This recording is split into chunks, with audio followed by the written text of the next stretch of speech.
सभी भाइयों बहनों के आपके अपने चैनल वाईसीटी बुक्स में एक बार फिर से स्वागत है। प्लीज़ जो अभी तक हमारे चैनल को सब्सक्राइब नहीं किए हो जरूर सब्सक्राइब कर लेंगे। उसके बगल में बेल आइकन उसे भी दबा देंगे जिससे कि नोटिफिकेशन आप लोगों के पास पहुंचता रहेगा। देखिए मैं बता दूं कि डेली करंट अफेयर्स की वीडियोस प्रोवाइड की जाती है। उसी कड़ी में आज 9 मई के जितने भी करंट के क्वेश्चन थे सारे क्वेश्चन को कवर किया गया है। देखिए मैं ये भी बता दूं कि आप लोगों के लिए जो भी आप लोग करंट अफेयर्स की वीडियोज़ थी अभी इरेगुलर तरीके से हो रही थी जिससे बच्चे कंटिन्यू नहीं हो पा रहे थे। तो मैं बता रहा हूँ कि डेली 7 AM पर आप लोगों की वीडियो जो है अपलोड कर दिया जाएगा। उसके साथ साथ इसकी पीडीएफ भी जो है आप लोगों को टेलीग्राम ग्रुप पे इसकी दे दी जाएगी। अगर आप इसकी पीडीएफ प्राप्त करना चाहते हैं तो आप हमारी वीडियोज़ की लिंक जब मैं वीडियोज़ अपलोड कर दूंगा उसकी लिंक में डिस्क्रिप्शन में आप लोग देखेंगे तो टेलीग्राम दिया हुआ टेलीग्राम का लिंक, ठीक है। आप लोग वहाँ से जाकर टेलीग्राम से जुड़कर और वहाँ से आप लोग आसानी से इसकी पीडीएफ प्राप्त कर सकते हैं। तो चलिए मैं देर ना करते हुए स्टार्ट करता हूँ आज का सेशन, ठीक है। पहला क्वेश्चन क्या दिया है कि हाल ही में विश्व रेड क्रॉस दिवस कब मनाया गया है। पूछा जा रहा है कि हाल ही में जो विश्व रेड क्रॉस दिवस है कब मनाया गया है। तो इसका जो राइट आंसर हो जाएगा क्या हो जाएगा, अभी हाल ही में 8 मई को विश्व रेड क्रॉस दिवस के रूप में मनाया गया है। बहुत इंपॉर्टेंट बन जाता है इस तरह के क्वेश्चन, ठीक है, क्योंकि मैं बता दूं कि ये क्वेश्चन कई बार पूछा हुआ क्वेश्चन है। ये देखिए कुछ इंपॉर्टेंट डेज होते हैं जो हमेशा अल्टरनेट क्रम में चाहे हमेशा आप लोगों को देखने को मिलते हैं। किसी पेपर में पूछ लिया गया तो एक साल बीच करके फिर उसको पूछा जा सकता है। तो इस तरह से कुछ पूछे जाते हैं, ठीक है। अच्छा हम बात कर लेते हैं 8 मई को बनाया गया जो किसके जन्म दिवस के रूप में मनाया जाता है। तो याद रख लीजिएगा जीन हेनरी ड्यूनेट, याद रख लीजिएगा जो जीन हेनरी ड्यूनेट थे इन्हीं के जन्म दिवस पर क्या मनाया जाता है, विश्व रेड क्रॉस दिवस के रूप में मनाया जाता है। अच्छा इसे मनाता कौन है तो इंपॉर्टेंट रख लीजिएगा आईसीआरसी के द्वारा इसे मनाया जाता है। अच्छा मैं बता दूं क्वेश्चन पूछा जा सकता है कि विश्व रेड क्रॉस दिवस मनाया जाता है जो जिन हेनरी ड्यूनेट के जन्म दिवस पर मनाया जाता है ये इनको क्या दिया गया था, तो इनको शांति का पहला नोबेल पुरस्कार दिया गया था। ये भी इंपॉर्टेंट याद रख लीजिएगा, शांति का पहला नोबेल पुरस्कार दिया गया था। आप लोगों को पता होगा कि नोबेल पुरस्कार कब से दिया जा रहा है तो 1901 से दिया जा रहा है और इसी वर्ष में 1901 में ही इनको शांति का पहला नोबेल पुरस्कार, इस तरह से सिर्फ यही क्वेश्चन बन सकता है कि शांति का पहला नोबेल पुरस्कार किसे दिया गया है, ठीक है। तो 1901 में इन्हीं को दिया गया था शांति का पहला नोबेल पुरस्कार। ऐसे विश्व रेड क्रॉस दिवस कब से हम मनाते हैं ये भी इंपॉर्टेंट बन जाता है। तो 1863 से हम क्या करते हैं विश्व रेड क्रॉस दिवस के रूप में हम मनाते हैं, ठीक है। हालांकि इसकी जो रिपोर्ट प्रस्तुत कर दी गई थी 1828 में ही कर दिया गया था, लेकिन इसे मनाया कब से जाता है तो 1863 से मनाया जाता है। इंपॉर्टेंट है, आप लोग याद रखिएगा जितने भी पॉइंट मैंने बताया। चलते हैं हम लोग अगले नंबर क्वेश्चन पे। अगला नंबर क्वेश्चन क्या दिया है कि हाल ही में किसके द्वारा दुकानदारों के लिए लॉयल्टी योजना शुरू किया गया है। बहुत इंपॉर्टेंट क्वेश्चन पूछा जा सकता है इस क्वेश्चन को, ठीक है। पूछा जा रहा है किस दुकानदार मतलब किसके द्वारा दुकानदारों के लिए लॉयल्टी योजना शुरू की गई। पहले तो आप लोग इसी शब्द से थोड़ा सा मैं इसका पहले राइट आंसर बता देता हूँ। इसका राइट आंसर जो होगा पेटीएम के द्वारा लॉयल्टी योजना शुरू की गई। देखिए जैसे अभी आप लोग जानते हैं कि म्यूचुअल फंड में या किसी भी जो आप लोगों की शेयर बाजार होती है उसमें पैसे आप लोग जैसे भी इन्वेस्ट करते हैं तो उसकी तरफ एक बैनरी एक लॉयल्टी दो चीज़ों के दिया जाता है, ठीक है। तो बैनरी आप जितना देते हैं उसके अनुसार बनता है, ठीक है। लॉयल्टी भी क्या होता है कि इसके ऊपर डिपेंड करता है जिस संस्था की इस कंपनी के ऊपर डिपेंड करता है कि वो किस तरह से आपको लॉयल्टी दे रही है, किस प्रतिशत से मतलब आपके पैसे पर किसके हिसाब से दे रही है, वो परसेंटेज पे दे रही है, किस तरह से दे रही है। इसमें ऐसा कुछ नहीं है। मैं बता दूं कि इसके अंदर क्या किया जाएगा, जो भी किराना के दुकानदार है उनको डिजिटल पेमेंट को बढ़ावा करने के लिए, याद रख लीजिएगा जो डिजिटल भुगतान है उसको बढ़ावा करने के लिए ऐसा किया गया है। उसी को देखते हुए ऐसा किया गया है कि जो भी लोग डिजिटल भुगतान अगर ज़्यादा से ज़्यादा करेंगे उनके लिए क्या किया जाएगा 100 करोड़ का इसमें आवंटन किया गया है पेटीएम के द्वारा कि जो भी लोग इसमें ज़्यादा से ज़्यादा डिजिटल भुगतान करेंगे उनको क्या किया जाएगा पेटीएम के द्वारा उनको लगभग 1% तक की क्या की जाएगी उनको लॉयल्टी के रूप में दिया जाएगा। इंपॉर्टेंट है, आप लोग याद रख लीजिएगा। अब हम बात कर लेते हैं पेटीएम की स्थापना अगस्त कितने में हुई थी, याद रख लीजिएगा अगस्त 2000 पे हुई थी, अगस्त 2015 में हुई थी। विजय शेखर शर्मा फिलहाल में इसके संस्थापक के रूप में जाने जाते हैं, नोएडा में इसका स्थापना हुआ था, ठीक है। चलते हैं हम लोग अगले नंबर क्वेश्चन पे। अगला नंबर क्वेश्चन क्या दिया हुआ है, अगला नंबर क्वेश्चन दिया हुआ है कि हाल ही में किस राज्य सरकार के द्वारा मुख्यमंत्री योगा योग योजना शुरू किया गया। बहुत इंपॉर्टेंट क्वेश्चन पूछा जा सकता है कि हाल ही में किस राज्य सरकार के द्वारा मुख्यमंत्री योगा योग योजना शुरू किया गया। तो इसका जो राइट आंसर हो जाएगा क्या हो जाएगा, हाल ही में त्रिपुरा के द्वारा हाल ही में मुख्यमंत्री योगा योग योजना शुरू किया गया है। अच्छा हम बात कर ले कि इसके अंतर्गत होगा क्या, तो याद रख लीजिए कि देखिए इसके अंतर्गत जो भी कॉलेज या जो फाइनल ईयर के स्टूडेंट हैं या यूनिवर्सिटी के जो भी स्टूडेंट हैं उनको अभी लॉकडाउन की वजह से काफ़ी ज़्यादा प्रॉब्लम सामना कर रहा है, पढ़ने के लिए नहीं मिल पा रहा है और काफ़ी ज़्यादा ये इस तरह की मतलब समझ लीजिए कि बढ़ावा भी देना हो जाएगा मतलब टेक्निकल या डिजिटल क्षेत्र में स्किल क्षेत्र में बढ़ावा देने की बात कही गई है। इसके थ्रू बताया गया है कि जो भी लड़के होंगे क्या करेंगे पढ़ेंगे, लेकिन इसके अंदर सबसे बड़ा चीज़ बताया क्या गया है तो मैं बता दूं कि इसके अंदर 5,000 रुपये जो दिया जाएगा फाइनल ईयर के जो भी स्टूडेंट होंगे या कॉलेज या यूनिवर्सिटी के उनको 5,000 रुपये सरकार की तरफ से दिया जाएंगे स्मार्टफोन खरीदने के लिए, जिससे कि वो घर पर रह के अपनी शिक्षाओं को क्या करें डिजिटल के थ्रू डिजिटल ऑनलाइन कर सकें, ठीक है ना, ऑनलाइन के थ्रू उस पढ़ाई को पढ़ सकें, ठीक है। अच्छा बात करें त्रिपुरा को की कैपिटल क्या है, अगरतला है। विपुल कुमार देव फिलहाल में यहाँ पर सीएम के पद पर हैं और रमेश बैस जो है फिलहाल में यहाँ पर गवर्नर के पद पे बने हुए। इंपॉर्टेंट है, आप लोग याद रखिएगा। चलते हैं हम लोग अगले नंबर क्वेश्चन पे। अगला नंबर क्वेश्चन क्या दिया हुआ है कि हाल ही में लोक लेखा समिति के नए अध्यक्ष कौन बने हैं। पूछा जा रहा है कि लोक लेखा समिति के नए अध्यक्ष कौन बने हैं। तो आइए हम इसके डिटेल देख लेते हैं क्या हो जाएगा। अभी हाल ही में अधीर रंजन चौधरी जो है, इन्हीं को हाल ही में क्या किया गया, लोक लेखा समिति के नए अध्यक्ष के पद पर चुना गया है। अच्छा, ये क्यों लोक लेखा समिति जो है क्या करती है, तो जान लीजिए कि इसको पीएससी के रूप में भी हम लोग जानते हैं। ठीक है, कहीं कहीं पीएससी सिर्फ लिख को दे देगा।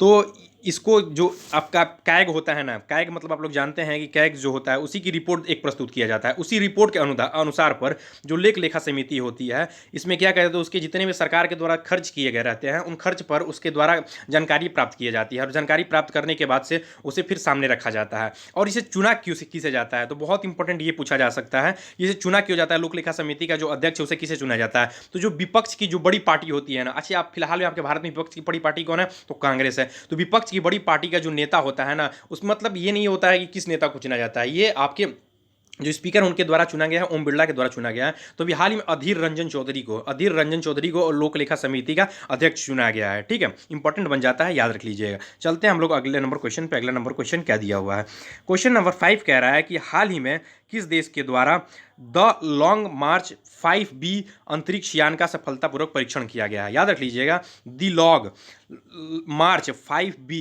अंतरिक्ष यान का सफलतापूर्वक परीक्षण किया गया है। तो इसका जो राइट आंसर हो जाएगा, क्या हो जाएगा, चीन के द्वारा भी हाल ही में द लॉन्ग मार्च 5B का अंतरिक्ष यान का सफलतापूर्वक परीक्षण किया गया है। चलते हैं हम लोग अगले नंबर क्वेश्चन पे।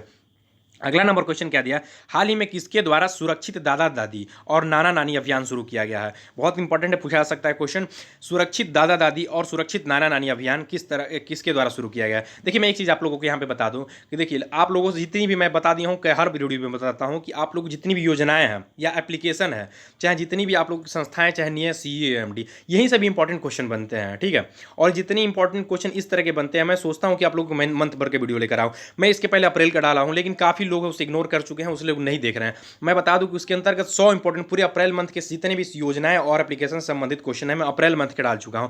मैं आप लोगों को मई मंथ के भी लेकर चला आऊंगा, तो प्लीज़ आप लोग उसे देखिए, क्योंकि आप लोग उसे देखेंगे तो आप लोगों को समझ में आएगा कि कितनी योजनाएं और कितने एप्लीकेशन लाए गए हैं।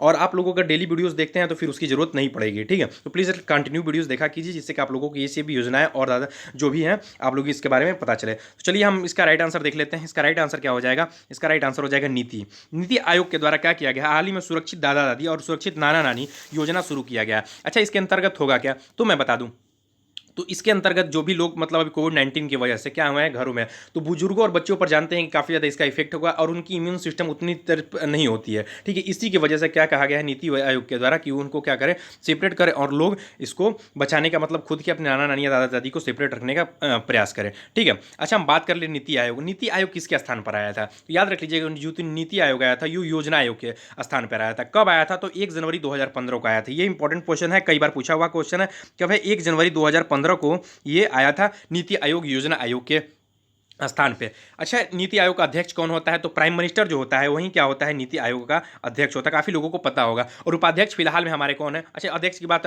पता ही चल गया, नरेंद्र मोदी जो है अध्यक्ष हैं, PM है, तो इसके मतलब अध्यक्ष जो अभी उपाध्यक्ष के पद पर कौन है, तो राजीव कुमार याद रख लीजिएगा, राजीव कुमार जो है वो फिलहाल में उपाध्यक्ष के पद पर बने हुए हैं। अच्छा, हम बात कर लेते हैं कि फिलहाल में इसके CEO कौन है, तो अमिताभ कांत, ये भी इंपॉर्टेंट है, पूछा जा सकता है। अमिताभ कांत जो है फिलहाल में इसके CEO के पद पर बने हुए हैं। ठीक है, अच्छा ये जो योजना स्टार्ट किया गया किसके साथ मिलकर स्टार्ट किया गया, तो क्रिमिनल फाउंडेशन के साथ ये मिलकर नीति आयोग इस अभियान को स्टार्ट किया है। इंपॉर्टेंट है, याद रखिएगा जितने पॉइंट मैं बता रहा हूँ। चलते हैं हम लोग अगले नंबर क्वेश्चन पर। अगला नंबर क्वेश्चन क्या दिया है कि राष्ट्रीय पर्यावरण कार्यक्रम के द्वारा गुडविल अम्बेसडर दिया मिर्जा, ठीक है, यहाँ पे थोड़ा सा वो हो गया, दिया में छोटी मात्रा हो गई, बड़ी की मात्रा रहेगी, ध्यान दीजिएगा आप लोग। ठीक है, दिया मिर्जा जो है का कार्यकाल कितने समय के लिए बढ़ा दिया गया है, तो इनका जो कार्यकाल है कितने समय के लिए बढ़ा दिया गया है, तो याद रख लीजिएगा अभी 2 साल के लिए बढ़ा दिया गया है। जो दिया मिर्जा का कार्यकाल ये क्या मानी, देखिए यहाँ एक क्वेश्चन तो यहीं से बन सकता है कि जो राष्ट्रीय पर्यावरण कार्यक्रम के जो गुडविल अम्बेसडर है वो कौन है, तो याद रख लीजिएगा वो कौन है, दिया मिर्जा है।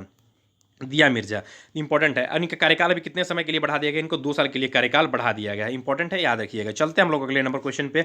अगला नंबर क्वेश्चन क्या दिया हुआ है, बहुत इंपॉर्टेंट क्वेश्चन, इससे कई क्वेश्चन बनेंगे, मैं बताऊंगा, ठीक है। अगले 2 क्वेश्चन जो आने वाले हैं बहुत इंपॉर्टेंट बनने वाले हैं।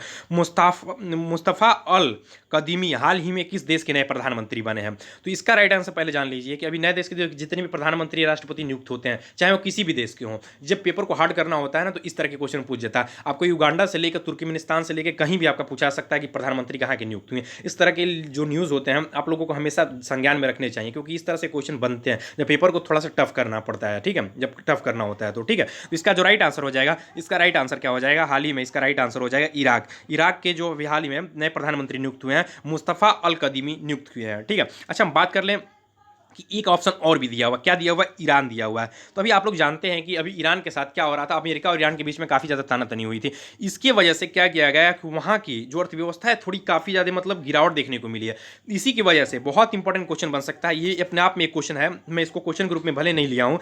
ईरान के जो पैसे है, आप लोग को जानता होगा, इनके यहाँ की जो रुपए की मुद्रा के नाम था क्या था, रियाल के रूप से हम जानते थे, लेकिन अब इसे चेंज करने की बात सामने आई है। और चेंज कर क्या कर दिया जाएगा, तो याद रख लीजिएगा, तोमान कर दिया जाएगा। इंपॉर्टेंट है, याद रख लीजिएगा, बहुत इंपॉर्टेंट क्वेश्चन है। तोमान कर दिया जाएगा, इराल के जगह पर क्या कर दिया जाएगा, तोमान कर दिया जाएगा। इंपॉर्टेंट है, अपने आप में क्वेश्चन बना हुआ है, ठीक है। अच्छा, हम बात कर ले अब इराक की बात कर लें, तो इराक की कैपिटल क्या है, बगदाद है, और यहाँ की करेंसी क्या है, ईरानी दिनार है। इराक और ईरान में काफ़ी ज़्यादा कंफ्यूजन होता है। इराक की जो क्या है, करेंसी क्या है, इराकी दिनार है, ठीक है, उसका नाम आगे जुड़ा होता है। और ईरान की बात करते हैं तो रियाल था, इसका जो बदल कर क्या किया जाएगा, तुमान किया जाएगा, ठीक है। अभी हालांकि इसके बारे में जो रिपोर्ट पूरी जब जारी हो जाएगी तो मैं बता दूंगा। अभी हालांकि इसका प्रस्ताव पारित किया गया है वहाँ के संसद में, ठीक है, और इसको अभी मंजूरी ले ली गई है, सरकार की जो संसद है वहाँ की मंजूरी दे दी गई है कि ऐसा किया जा सकता है, ठीक है। चलते हैं हम लोग अगले नंबर क्वेश्चन पे। अगला नंबर क्वेश्चन क्या दिया हुआ है, अगला नंबर क्वेश्चन दिया हुआ है, क्वेश्चन नंबर 9, हाल ही में किस राज्य सरकार के द्वारा CMAPP एप्लीकेशन लॉन्च किया गया है? तो पूछा जा रहा है, ऐप मत पढ़िएगा, इसे APP होगा, ठीक है। किस राज्य सरकार के द्वारा CMAPP एप्लीकेशन लॉन्च किया गया है? तो हाल ही में इसे आंध्र प्रदेश सरकार के द्वारा लॉन्च किया गया है। देखिए, मैं 4-5 पॉइंट बताऊंगा, ध्यान दीजिएगा आप लोग। अभी CMAPP एप्लीकेशन के बारे में हम जान लेते हैं। तो इसके अंतर्गत जो भी कृषि जो मूल्य है, उसके खरीदारी चाहे उसके आवागमन सामानों के लिए एक जगह से दूसरी जगह के लिए जो भी अभी पहुंचाने वगैरह की जो बात है उसके अंतर्गत रखा गया, इस एप्लीकेशन के अंतर्गत बताया जाएगा, ठीक है। अच्छा, हम बात करते हैं आंध्र प्रदेश। तो मैं आंध्र प्रदेश से एक क्वेश्चन बताया था कि जो 100% आरक्षण था जो ST/SC कैटेगरी का, उसे क्या कर दिया गया है, खत्म कर दिया गया है। सुप्रीम कोर्ट में ये मुद्दा चला गया था, इसे खत्म कर दिया गया है। किसमें, तो शिक्षक भर्ती में ये मामला सामने आया था, ठीक है।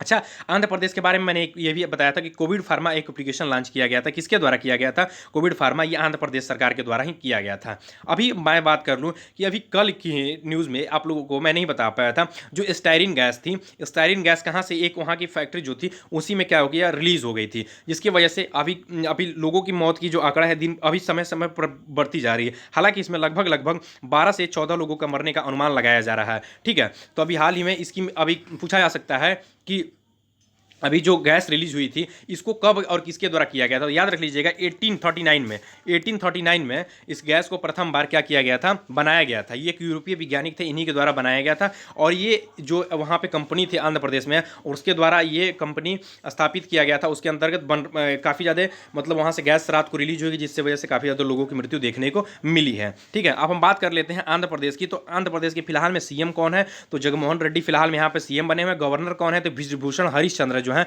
फिलहाल में यहाँ पर गवर्नर के पद पर बने हुए हैं, याद रख लीजिएगा। और अमरावती फिलहाल में यहाँ पर क्या प्रस्तावित कैपिटल के रूप में है, ठीक है। चलते हैं हम लोग अगले नंबर क्वेश्चन पर। अगला नंबर क्वेश्चन क्या दिया, हाल ही में किस राज्य सरकार के द्वारा बिरसा हरित ग्राम योजना शुरू किया गया है? पूछा जा रहा है कि हाल ही में किस राज्य सरकार के द्वारा बिरसा हरित ग्राम योजना शुरू किया गया है। तो इसका राइट आंसर देख लेते हैं। इसका राइट आंसर हो जाएगा झारखंड। अभी झारखंड के द्वारा बिरसा हरित ग्राम योजना शुरू किया गया है, ठीक है। अच्छा, इसके अंतर्गत क्या किया जाएगा, तो देखिए जो रोड होता है तो रोड के अगल बगल जो भी होंगे इसके अंतर्गत पौधे या पेड़ पौधों को लगाने की बात कही गई है इस योजना के तहत। तो इंपॉर्टेंट बन जाता है कि रोडों के जो अगल बगल होंगे क्या किया जाएगा, पौधे लगाने की बात कही गई है इसमें, ठीक है, बिरसा हरित ग्राम योजना के अंतर्गत। अच्छा, हम बात कर लेते हैं कि झारखंड तो फिलहाल में CM कौन है, तो हेमंत सोरेन है। कौन है, हेमंत सोरेन जो है फिलहाल में यहाँ पर बने हुए हैं, CM के पद पर बने हुए हैं। गवर्नर के पद पर कौन बने हैं, द्रौपदी मुर्मू बने हैं। कौन बने हुए हैं, द्रौपदी मुर्मू बने हुए हैं। और यहाँ की कैपिटल क्या है, रांची है, ठीक है। चलते हैं हम लोग अगले नंबर पॉइंट पे। देखिए, एक मैं कुछ पॉइंट ले लेता हूँ जो कि उतना इंपॉर्टेंट नहीं है, फिर भी मैं उस पॉइंट को ले लेता हूँ जो कि आप लोगों को हो सके तो पेपर में पूछा जा सकता है। हाल ही में विश्व एथलेटिक्स दिवस 7 मई को मनाया गया। कब मनाया गया विश्व एथलेटिक्स दिवस, तो 7 मई को विश्व एथलेटिक्स दिवस के रूप में मनाया गया। ये भी इंपॉर्टेंट बन जाता है, याद रख लीजिएगा, ठीक है। चलते चलते हैं। अच्छा मैं थोड़ा सा बता दूं कि ये मनाता कौन है, तो याद रख लीजिएगा ये IAAF, ठीक है, क्या इंटरनेशनल एथलेटिक्स एसोसिएशन फेडरेशन जो है, ठीक है ना, एसोसिएशन ऑफ एथलेटिक्स फेडरेशन है, इंटरनेशनल एथलेटिक्स एसोसिएशन फेडरेशन जो है, इसके द्वारा क्या किया जाए, मनाया जाता है। या इंपॉर्टेंट है, इसे कब से मनाया जाता है, ठीक है, 1912 से मनाया जाता है। ये भी याद रख लीजिएगा। इसके हेडक्वार्टर कहाँ पे है, तो स्वीडन में इसका हेडक्वार्टर है। आप लोग इंपॉर्टेंट है, इस पॉइंट को याद रख लीजिएगा, ठीक है। चलते हैं हम लोग अगले नंबर क्वेश्चन पे।